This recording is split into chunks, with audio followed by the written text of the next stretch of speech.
tous. Bonjour à tous. J'espère que vous allez bien. On va commencer le culte de louange et d'adoration. Merci à tous d'être présents pour le Seigneur. Alors, je salue particulièrement ceux qui nous regardent sur YouTube. Soyez bénis dans le nom de Jésus. Et on va commencer par ce chant qui dit « Je suis heureux car Jésus m'a sauvé ». C'est vrai que nous avons ce privilège d'être conduits tous les jours par le Seigneur. Il nous conduit, il nous dirige, il nous donne des directions pour qu'on puisse être sur le droit chemin, le bon chemin. Et c'est vrai que c'est le chemin, la vérité et la vie. Et on veut continuer d'être sur ce chemin. Et on est heureux, on a vraiment de quoi se réjouir, vraiment de quoi être heureux, parce que le Seigneur, un jour, nous a sauvés. Et en lui, on est reconnaissant. Alléluia. Donc, on va pouvoir se mettre debout et on va chanter ce chant. « Je suis heureux car Jésus m'a sauvé ».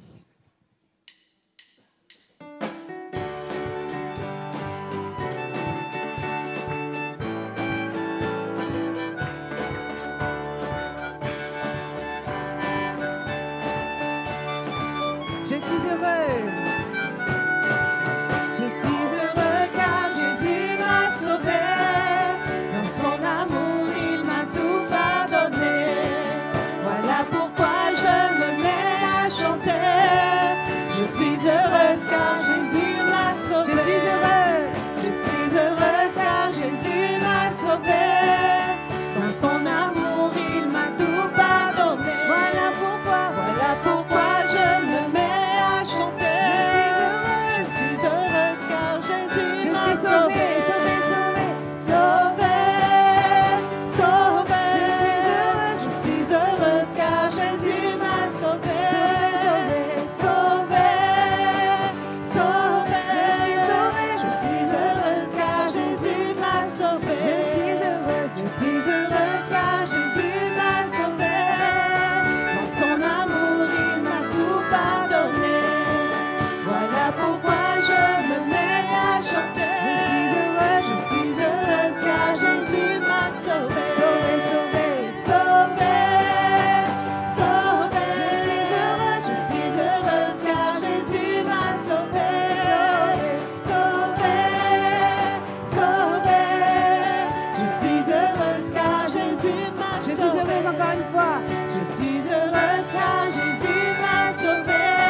Plus important que la présence de Dieu.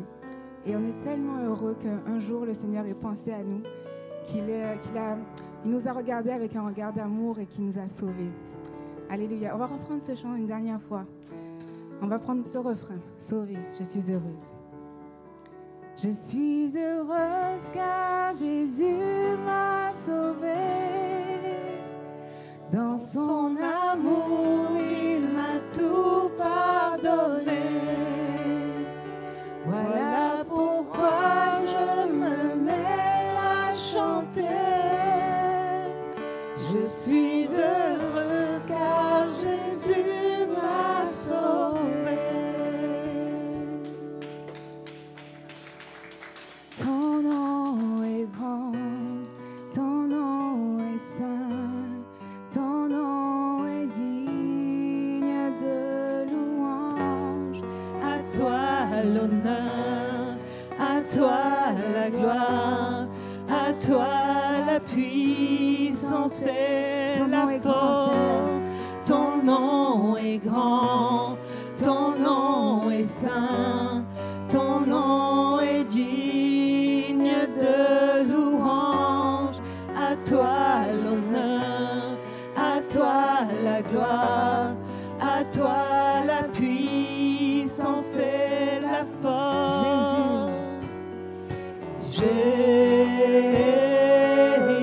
Jésus, agneau de Dieu.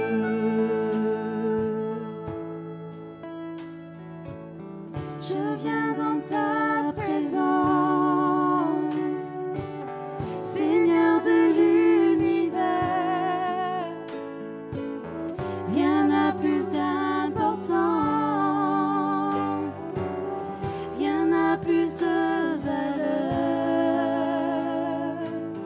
Je viens chercher ton cœur, trouver ta volonté, me tenir prosterné en chantant tes louanges. Ton nom, Seigneur. Ton nom est grand, ton nom est saint, ton nom est digne de louange. À toi l'honneur, à toi la gloire, à toi la puissance et la Ton nom est grand, Seigneur. ton nom est grand, ton nom est saint, ton nom est digne de louange. À toi l'honneur, à toi la gloire, à toi la puissance et la force. Jésus, Jésus, agneau de Dieu. agneau de Dieu.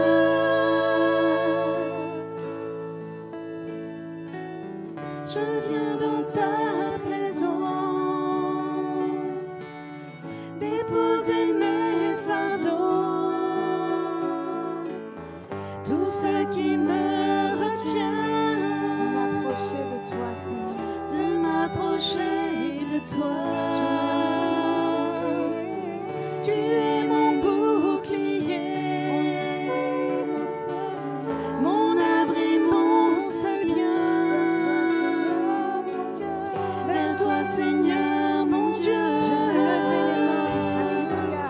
je veux lever les mains. Ton nom est grand.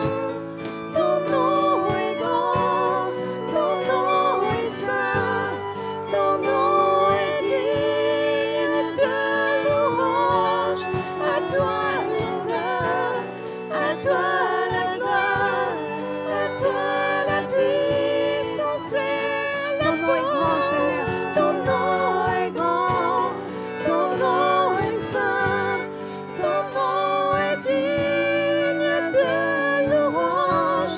À toi l'honneur, à toi la gloire, à toi la puissance et la force. Jésus,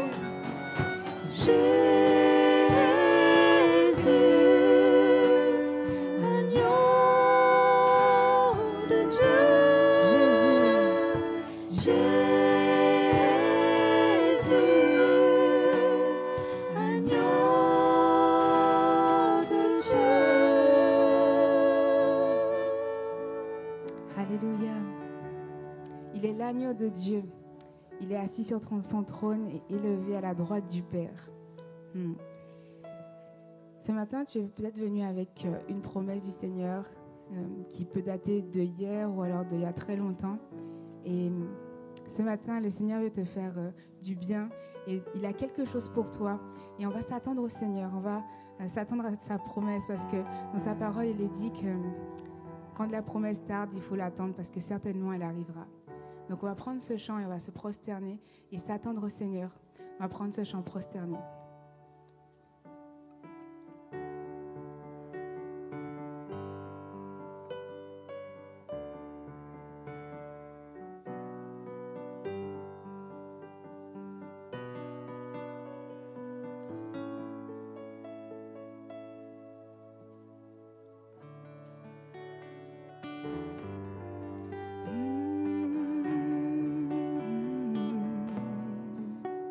Tu es Dieu.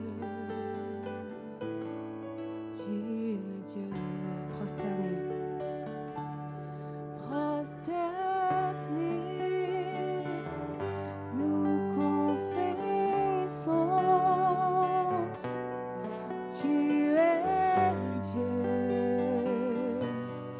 En ce lieu prosterné, nous confessons, tu es Dieu, Seigneur. Tu es Dieu.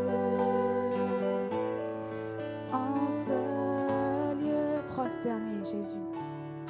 Prosterné, nous confessons, tu es Dieu. En ce lieu, prosterné, nous confessons, tu es Dieu. En ce lieu, je m'attends à toi. Je m'attends à toi. Oui, tu es tout pour moi, Jésus. Tu es tout pour moi. Éclairé de ta présence, nous sommes prosternés,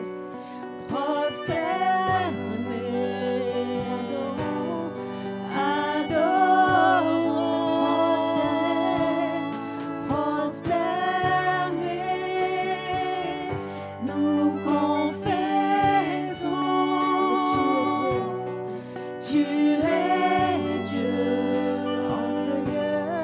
En ce lieu, prosternés, nous confessons que tu es Dieu. En ce lieu, je m'attends à toi. Tu es tout pour moi, Jésus. Tu es tout pour moi. Éclairé de ta présence, prosterné. Adorons, Seigneur. Adorons. Je m'attends à toi. Je m'attends à toi. Je m'attends à toi. Tu es tout. Tu es tout pour moi. Éclairé de ta présence. Éclairé de ta présence.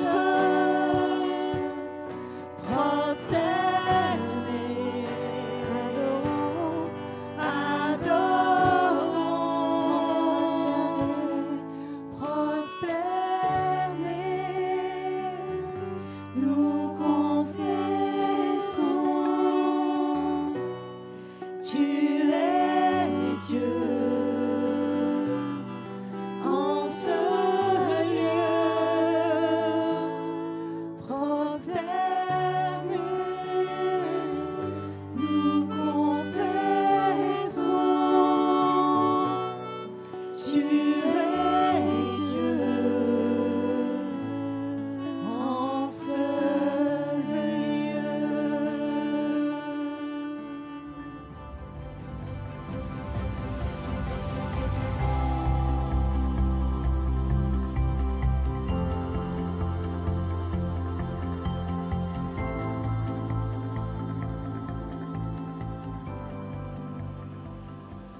Bonjour à tous.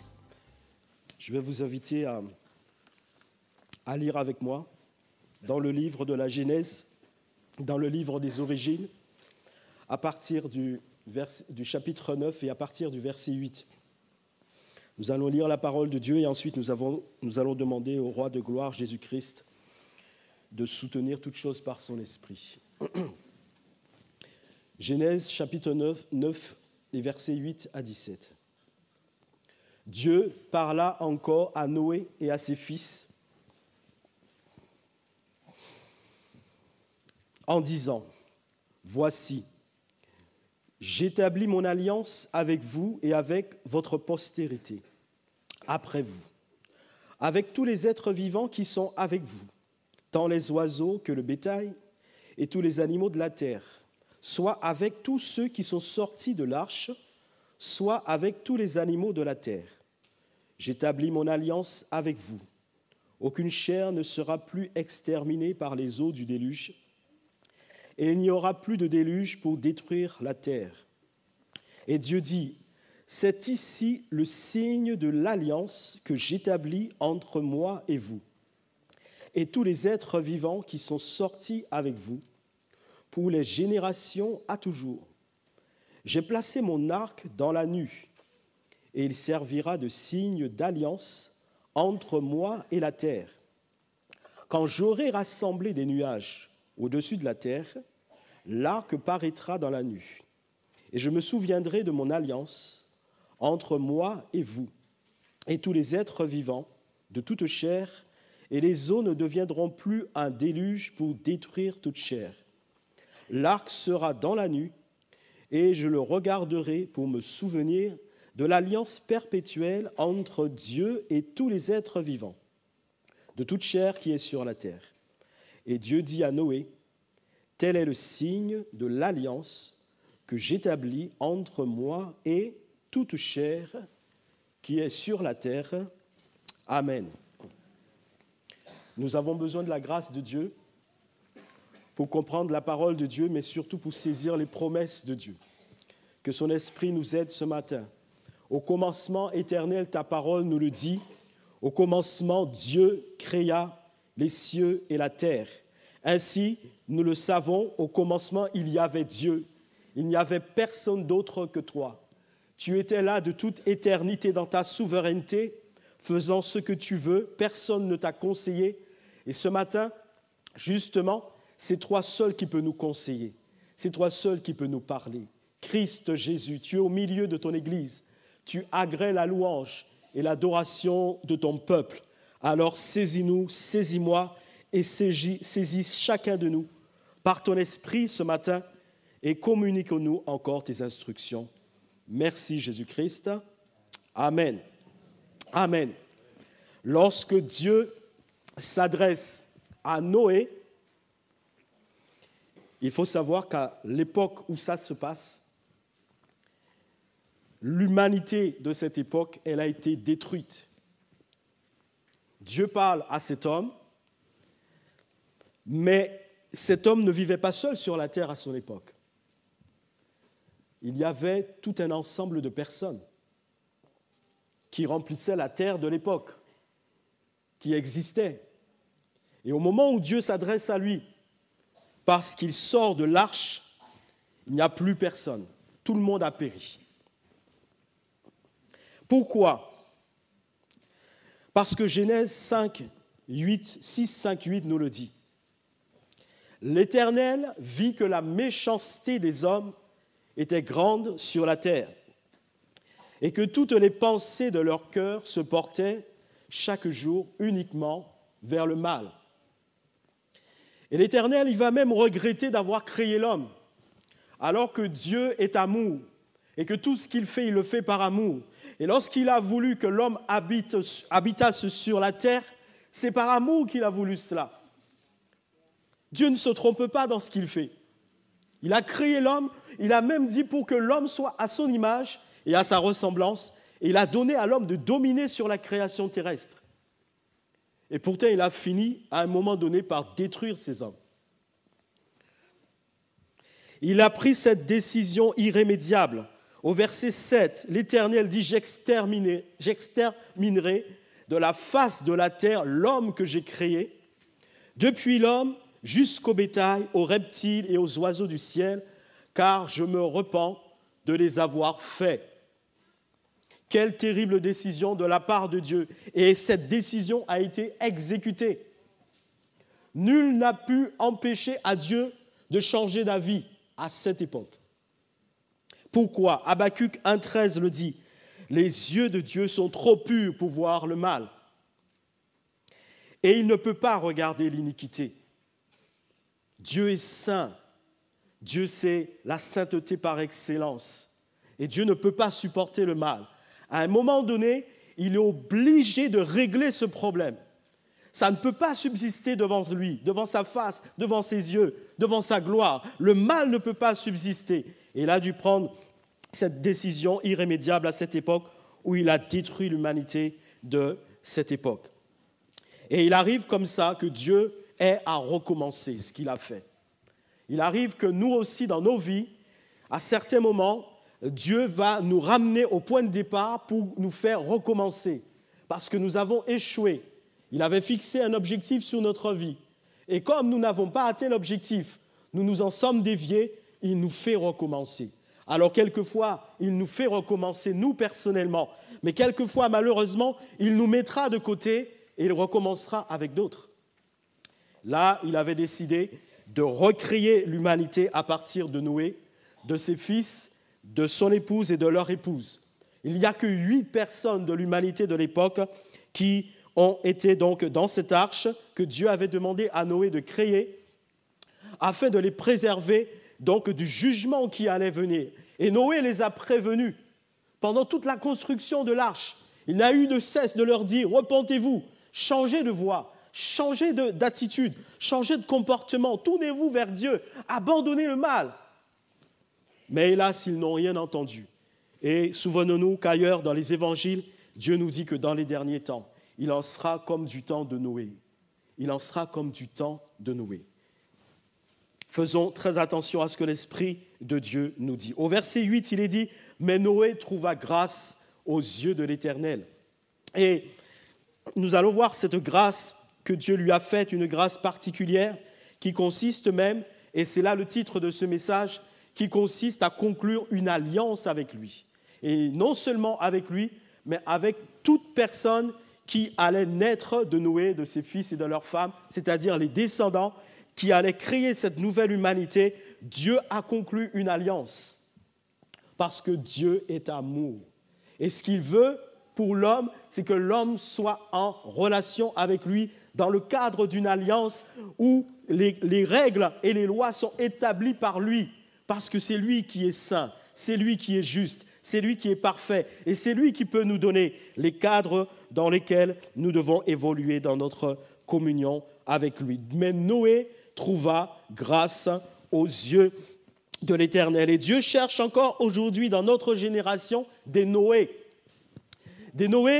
avec lesquels il va pouvoir faire de grandes choses. Les temps sont courts, Christ est à la porte, et il faut que nous soyons comme Noé.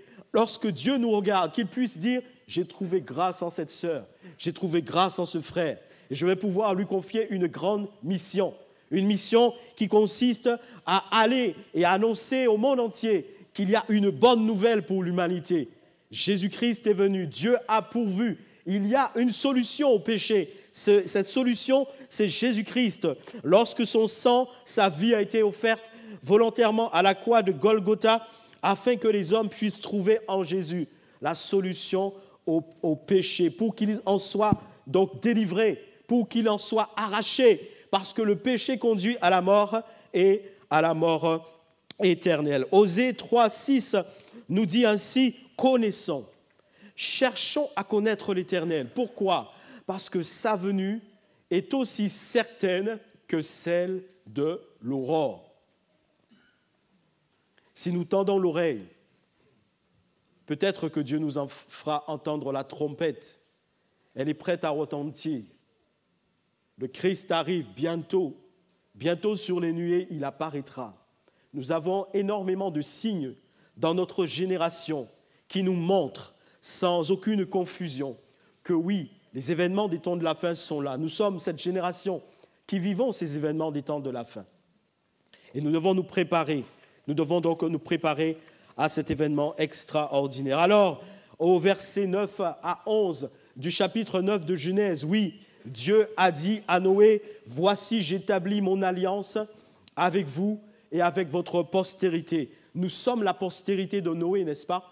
Puisqu'ils sont sortis de cette arche et toute personne vivant sur la terre, désormais, sont les descendants de Noé, de ses fils, de leurs femmes et de la femme de Noé. Nous sommes cette postérité. Donc cette alliance nous concerne. Cette alliance, elle est pour nous. J'établis mon alliance avec vous et avec votre postérité avec vous, avec tous les êtres vivants qui sont avec vous, tant les oiseaux que le bétail, tous les animaux de la terre, avec tous ceux qui sont sortis de l'arche, avec tous les animaux de la terre. Oui, j'établis mon alliance avec vous.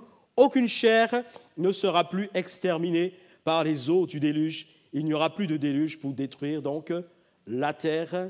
Merci Seigneur, et nous pouvons lui rendre gloire parce que si Dieu avait eu à recommencer par le déluge pour détruire encore la terre, nous ne serions pas là. Seigneur, nous te rendons gloire pour ça. Et lorsque Dieu s'engage envers les hommes, il leur donne en plus des garanties. Et là, Dieu a décidé de nous donner une garantie. Et là, nous allons le voir, peut-être que même nous, les chrétiens, quelquefois, nous ne sommes pas conscients ou nous ne donnons pas suffisamment d'importance à ce signe que Dieu a donné dans le ciel. C'est le signe de l'alliance entre Dieu et l'humanité. Versets 16 à 17, l'arc sera dans la nuit. Et je le regarderai pour me souvenir de l'alliance perpétuelle entre Dieu et tous les êtres vivants, de toute chair qui est sur la terre. Et Dieu dit à Noé, tel est le signe de l'alliance que j'établis entre moi et toute chair qui est sur la terre. Sommes-nous toujours conscients lorsque nous voyons l'arc dans la nuit, l'arc-en-ciel, que c'est un signe que le Créateur a établi, qu'il a mis pour que lui-même, en regardant ce signe, il puisse se dire « Je les aime et je veux leur bonheur. Je leur ai fait une promesse. Je ne les détruirai plus par le déluge. » Est-ce que nous en sommes toujours conscients? Je ne sais pas si tous les chrétiens rendent gloire à Dieu lorsqu'ils voient l'arc-en-ciel. Mais depuis le jour où j'ai compris cela, depuis le jour où j'ai compris que c'était un signe entre Dieu et l'humanité, quand je vois l'arc dans la nuit, alors je rends gloire à Dieu. On ne peut pas regarder l'arc-en-ciel en tant qu'enfant de Dieu, juste comme tout le monde la regarde, juste pour l'admirer, dire que c'est beau, il y a de belles couleurs, mais on n'est pas conscient de ce que cela représente.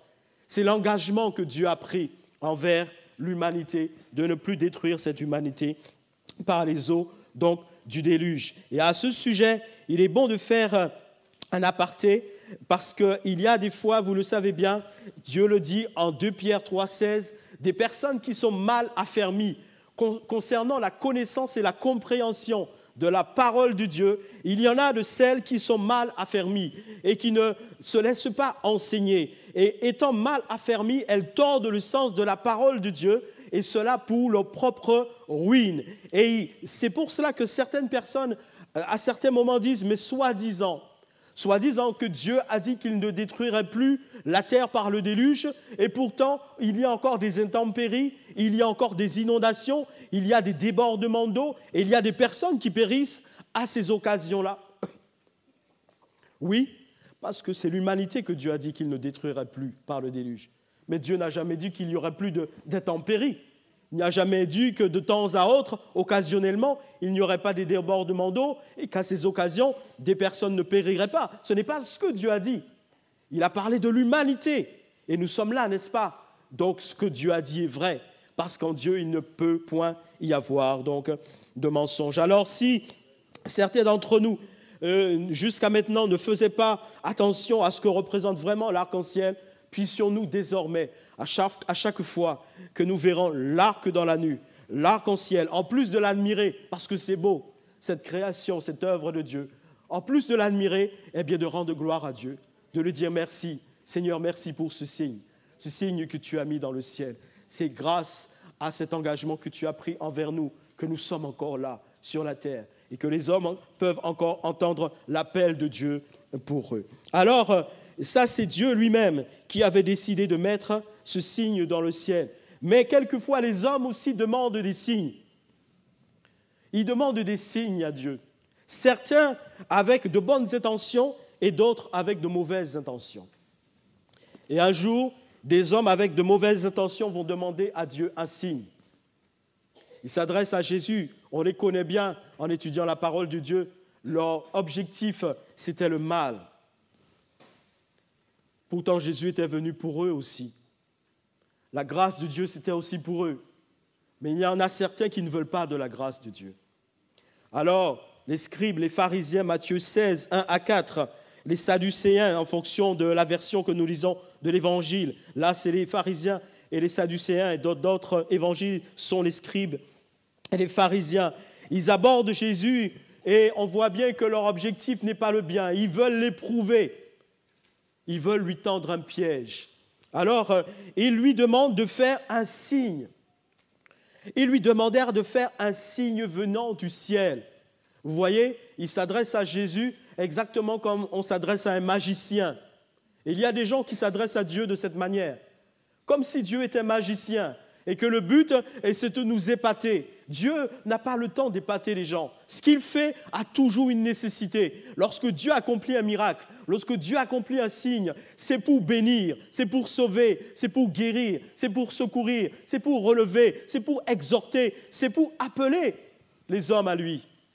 Dieu n'a pas le temps d'amuser la galerie. Alors eux, ils sont là et leur but n'est pas la gloire de Dieu. Montre-nous encore un signe pour que nous puissions croire en ta seigneurie. Et au verset 7, il est dit que, au verset 4, Jésus va leur dire « Une génération perverse et méchante, adultère, demande un miracle, un signe, mais il ne lui sera donné aucun autre miracle, aucun autre signe que celui de Jonas. » Puis il va s'en aller, il va les laisser. Et en Matthieu 12, 40, et cette précision de ce même récit est donnée par Jésus, car de même que Jonas fut 3 jours et 3 nuits dans le ventre des grands poissons, de même le Fils de l'homme sera 3 jours et 3 nuits au sein de la terre. Alors, il voulait que Jésus puisse amuser la galerie et faire quelque chose, et peut-être il tenterait de l'accuser par rapport à ce signe, à ce miracle qu'il aurait fait. Mais Jésus leur dit « Ok, je connais bien avec quelle motivation vous me demandez cela. Alors, je ne vais pas répondre naturellement à votre demande, mais je vais quand même vous donner un signe. Je vais vous donner un signe. Vous voulez un signe? Je vais vous en donner un. Il n'en sera pas autrement que celui que représente Jonas. » Il connaissait bien, Jésus ne fait jamais rien au hasard. En prenant donc l'exemple de Jonas, ça faisait partie de leur culture, de l'histoire de leur peuple. Ils savaient très bien qui était Jonas, quelle était l'histoire de Jonas. Oui, je vais vous donner un signe. Alors le signe, il consistera à ce que vous puissiez considérer ce qui s'est passé avec Jonas. Qui était ce Jonas? Jonas, c'était un prophète. Excusez-moi. Jonas, c'était un prophète. Et quoi de plus naturel pour un prophète de recevoir une mission de Dieu? Donc, il avait reçu une mission en tant que prophète.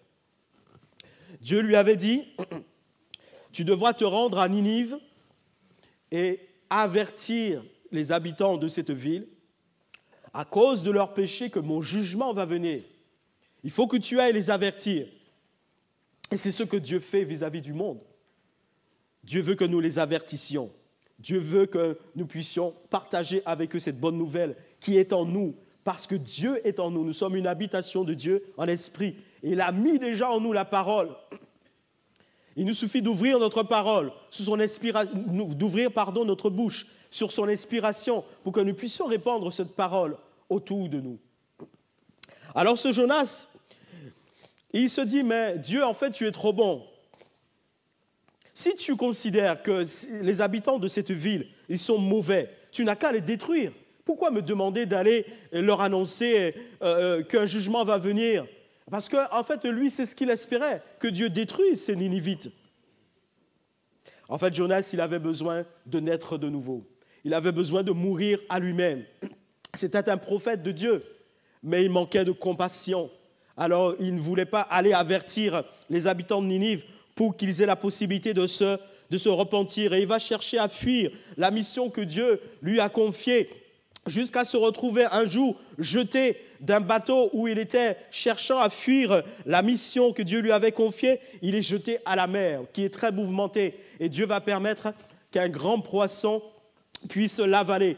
Et il passera justement 3 jours et 3 nuits dans le ventre de grand poisson. Et c'est de là, dans le sein de ce poisson, qu'il va crier à Dieu. C'est de là qu'il va se repentir. C'est de là qu'il va accepter donc d'accomplir la mission que Dieu lui a confiée. Il avait besoin de mourir. Merci beaucoup. Merci. Il avait besoin de mourir à lui-même. Il avait besoin, comme beaucoup d'entre nous et beaucoup de personnes qui ne connaissent pas Jésus, de naître de nouveau par rapport à la mission que Dieu lui avait confiée. Combien de personnes sont en relation avec Dieu? Combien de personnes disent « je connais ce Dieu, je connais Dieu ». Mais quand Dieu leur demande de faire quelque chose, ces personnes s'opposent à ce que Dieu leur demande. Lorsque nous nous sommes engagés avec Dieu, nous nous sommes engagés à faire la totale et pleine volonté de Dieu. Nous ne devons pas contester avec Dieu lorsqu'il nous demande de faire quelque chose. Jonas s'était engagé avec Dieu. Pourquoi Dieu l'appelle-t-il? Parce qu'il était prophète de l'Éternel. Mais il refuse la mission. Et c'est dans le ventre du poisson que là, son cœur va changer, ses pensées, ses désirs vont changer. Il reconnaîtra qu'il doit se soumettre et accomplir la mission que Dieu lui a donnée. Alors, lorsqu'il partira maintenant, ayant accepté cette mission et qu'il avertira les habitants de Ninive, justement, le miracle va se produire, le miracle de la repentance. Parce qu'il y a toujours de l'espoir. C'est pour ça que nous ne devons pas cesser d'annoncer la bonne nouvelle, même auprès de ceux qui ont les cœurs les plus durs. Nous devons continuer de leur annoncer la bonne nouvelle du salut en Christ. Nous ne savons pas ce que le Saint-Esprit peut accomplir dans la vie d'une personne. Ce n'est pas nous qui convainquons les personnes de péché, de justice et de jugement. C'est l'Esprit Saint, c'est le Saint-Esprit. Notre part est d'annoncer la bonne nouvelle. Jonas avait besoin de comprendre que Dieu est un Dieu de miséricorde et qui veut sauver les hommes. Et qu'à ses habitants de Ninive, Dieu leur donnait encore la possibilité de changer de voie. Et c'est ce qui va se passer. Le miracle va se produire. Ils vont tous se repentir, du plus petit au plus grand, et même les animaux. Et un jeûne sera décrété pour tout le monde. Et ils vont tous changer de voie. Ils vont abandonner le péché. Ils vont abandonner le mal. Et Dieu, lui aussi, va changer d'avis. Et il n'enverra plus ses jugements contre Ninive. Et alors, pourquoi Jésus prend-il l'exemple de Jonas? Ce n'est pas par rapport au nombre de jours, parce que Jésus dit, de la même manière que Jonas est resté 3 jours et 3 nuits dans le ventre de grands poissons, le Fils de l'homme restera, parlant de lui, Jésus, le Fils de l'homme, lui aussi, restera 3 jours et 3 nuits au sein de la terre. Ce n'est pas par rapport au nombre de jours, mais c'est par rapport à la mission que Jonas avait. Et quelle était cette mission? En fait, les habitants de Ninive représentent le monde dans lequel nous sommes, enclins au péché, à la désobéissance, à la rébellion. Et Jonas représente Jésus qui arrive dans ce pays, comme Jésus sortant du ciel, venant sur la terre, pour leur dire, attention, Dieu veut vous sauver, repentez-vous, changez de voie. C'est par rapport à cette mission qu'il avait que Jésus utilise cet enseignement à partir de l'histoire du prophète Jonas. Parce que quand Jonas a été leur annoncé que les jugements de Dieu allaient venir, ils vont changer de voie, changer d'orientation. Et Dieu ne les frappera plus. Et c'est la même chose. C'est ce signe que Jésus voulait leur donner. Jésus a voulu leur dire, vous avez voulu que j'amuse la galerie, mais moi, je n'ai pas le temps d'amuser la galerie. Alors, le signe que je vous donne, c'est moi-même. Moi-même, je suis le signe. Je ne vais pas vous montrer un signe, un miracle quelconque. Je suis le signe. Le signe, c'est moi. Je vais être crucifié. Le 3e jour, je ressusciterai. Et ma résurrection permettra que la grâce de Dieu vous sera apportée. La grâce de Dieu vous sera apportée à l'humanité tout entière. Et c'est ce que la Bible donc, nous enseigne. Il est dit... C'est pourquoi, en Hébreux 10, 5, 10, c'est pourquoi Christ, entrant dans le monde, il est entré dans le monde. Ça veut dire qu'il n'y était pas, parce que de toute éternité, il est Dieu. Parole de Dieu faite chair, parole de Dieu par laquelle toutes choses ont été faites. Il entre dans le monde. Il dit, tu n'as voulu ni sacrifice, ni offrande, mais tu m'as formé un corps. Il a revêtu l'humanité. Il est devenu un homme. Tu m'as formé un corps.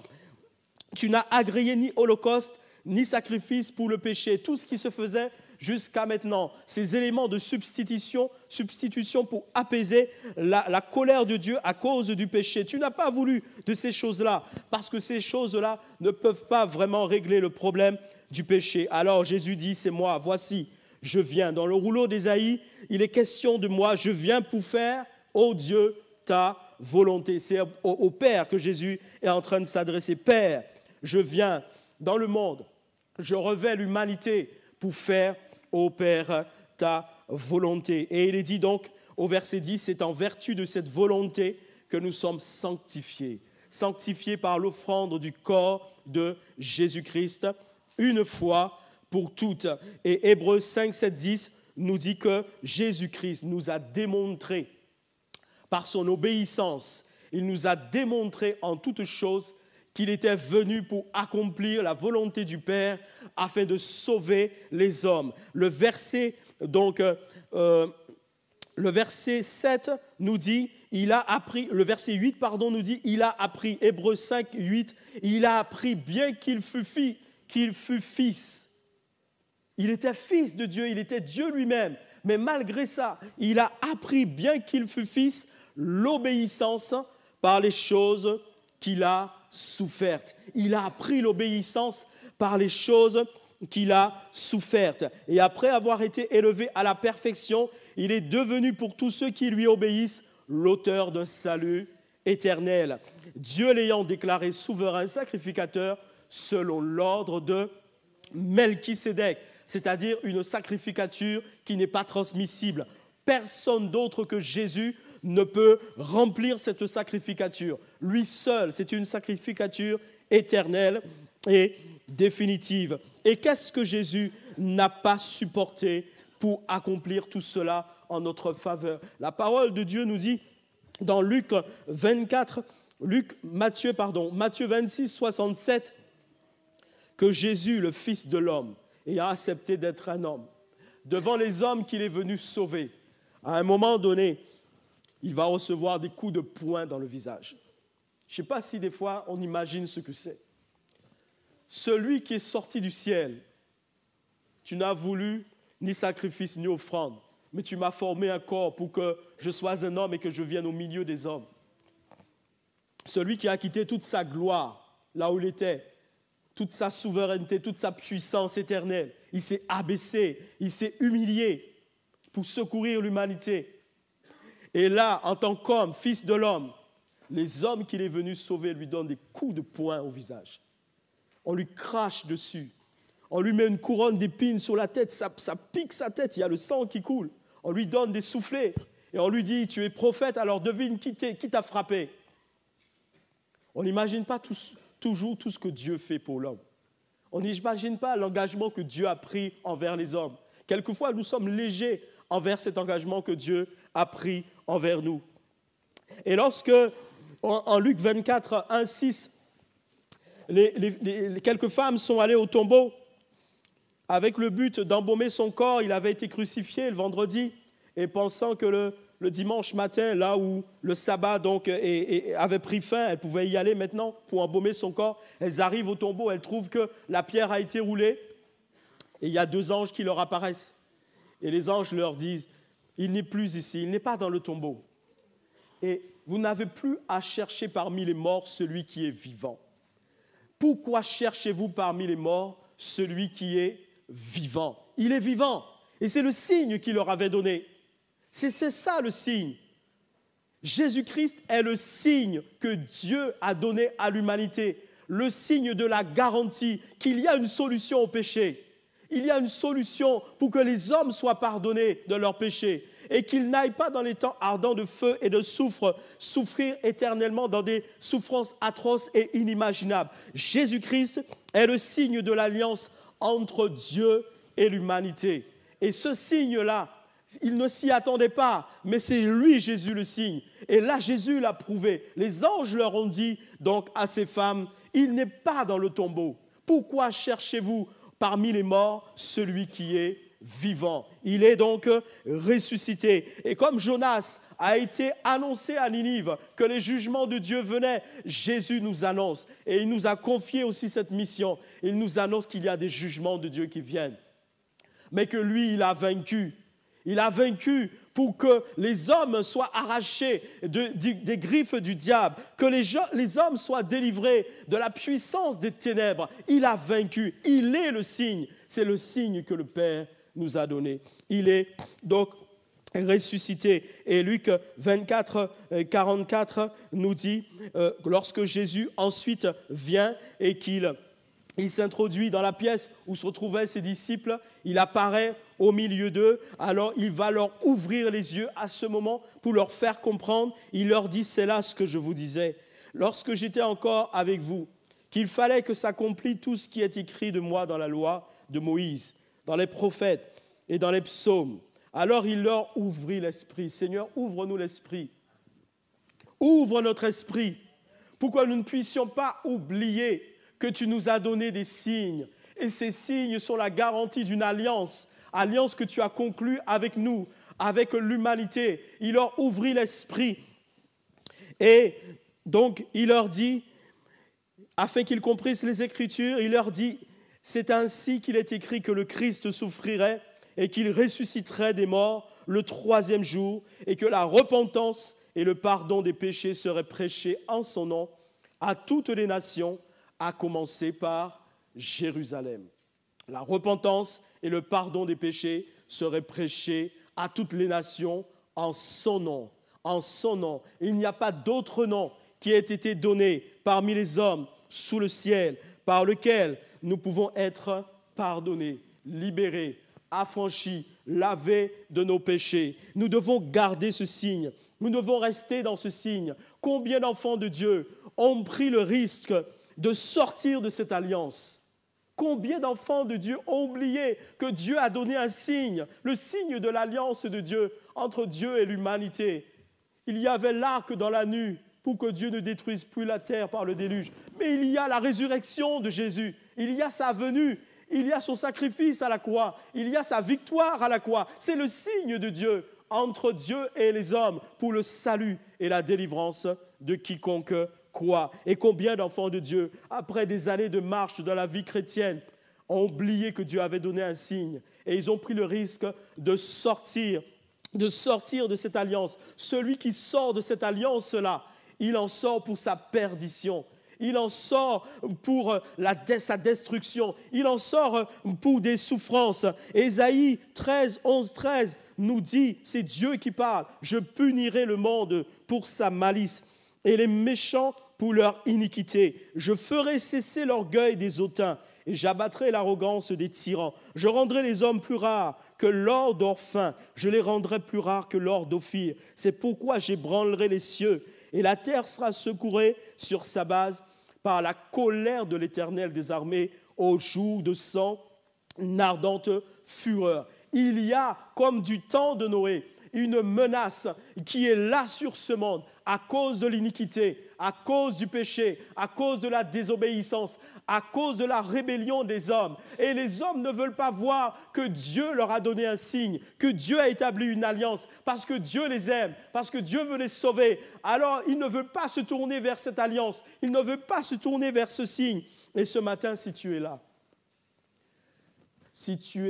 et tu entends cet appel de Dieu, il est temps pour toi d'entrer dans cette alliance. Viens dans cette alliance. Le signe, c'est la résurrection, sa venue et sa résurrection. La résurrection du Christ Jésus. Il a vaincu à la croix de Golgotha. Il est vivant, il est réel. Même s'il est assis à la droite du Père, lorsqu'on l'accepte comme sauveur et Seigneur de notre vie, il vient réellement dans notre vie par son esprit. Et en nous, il fait son habitation. Par l'esprit, il vient nous habiter.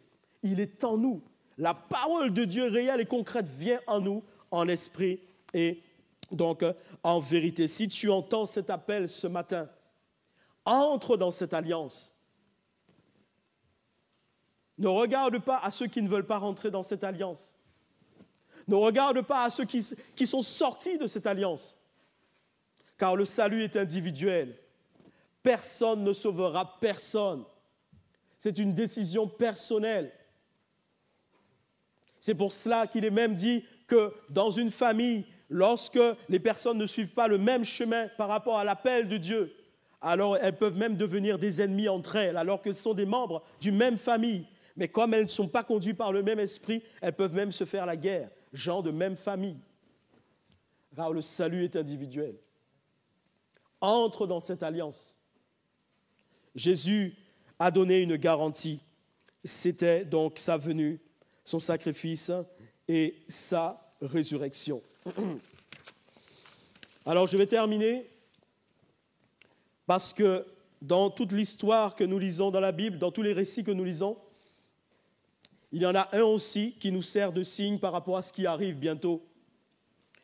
2 Pierre 2,6, Sodome et Gomorrhe. Sodome et Gomorrhe, ce sont des villes, il est dit, qui servent d'exemple à ce qui va arriver dans les temps de la fin. S'il a condamné à la destruction et réduit en cendres les villes de Sodome et de Gomorrhe, les donnant en exemple aux impies à venir.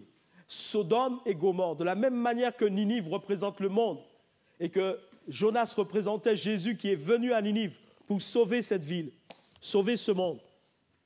De la même manière, Sodome et Gomorrhe représentent la terre, le monde et ce qui va arriver dans les temps de la fin. Genèse 19, 24, 25 nous dit « Alors l'Éternel fit pleuvoir du ciel sur Sodome et Gomorrhe du soufre et du feu de la part de l'Éternel. Il détruisit ces villes, toute la plaine et tous les habitants des villes et les plantes de la terre. » Et souvenez-vous que dans d'autres passages, Dieu nous dit justement, si dans les temps de Noé, le monde d'alors périt par les eaux, mais le monde de maintenant est réservé pour le feu. Le monde de maintenant est réservé pour le feu. Alors l'Éternel fit pleuvoir du ciel sur Sodome et Gomorrhe du soufre et du feu de la part de l'Éternel. Sodome et Gomorrhe est un exemple de ce qui va arriver maintenant sur cette terre lorsque les jugements de Dieu tomberont sur cette terre. Et là, nous pouvons lire les détails dans le livre de l'Apocalypse. Alors, Apocalypse 3, 11 dit à tous ceux qui sont entrés dans cette alliance, à ceux qui ont gardé ce signe de la venue de Jésus, de sa crucifixion, de sa résurrection, à ceux qui sont déjà dans l'alliance, surtout, je vous en supplie, n'en sortez pas. Ne sortez pas de cette alliance. Ne sortez pas de cette alliance.